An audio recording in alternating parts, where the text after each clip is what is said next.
સુરતમાં જ્વેલર્સની દુકાનમાંથી ચોરી, તસ્કરો શટર ઊંચું કરીને 2 કિલો સોનું અને કિલો ચાંદી લઈને ફરાર। સુરતમાં તસ્કરો પોલીસને પડકાર ફેંકતા હોય તે રીતે ફરીથી ચોરીની ઘટનાને અંજામ આપ્યો છે।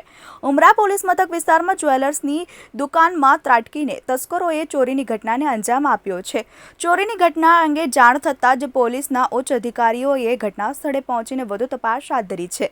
ઉમરા વિસ્તારમાં કરોડોની ઘરફોડ ચોરીની ઘટના સામે આવી છે। ટર્નિંગ પોઈન્ટ પાસે આવેલી ઓર્નામેન્ટલ્સ જ્વેલર્સ નામની દુકાનમાં ઘરફોડ કરવામાં આવી છે। રાત્રિ દરમિયાન ઇકો કારમાં આવેલા 2 ઈસમોએ ઘટનાને અંજામ આપ્યો હોવાનું કહેવામાં આવી રહ્યું છે। ઓર્નામેન્ટલ જ્વેલર્સ દુકાનના ડિસ્પ્લેમાં રાખવામાં આવેલા 2 કિલોનું સોનું સહિત 1 કિલો ચાંદી લઈ ફરાર થઈ હોવાનું સામે આવ્યું છે। દુકાનનું આખે આખું શટર ઊંચું કરી કરોડોની કરફોડ ચોરીની ઘટનાને અંજામ આપવામાં આવ્યો છે। ઉમરા પોલીસ સહિત સુરત ક્રાઇમ બ્રાન્ચની ટીમે ઘટનાસ્થળે તપાસ હાથ ધરી છે। સીસીટીવી ફૂટેજમાં સમગ્ર ઘટના કેદ થઈ હતી, જોકે તસ્કરો ડીવીઆર પણ લઈ ફરાર થઈ ગયા છે।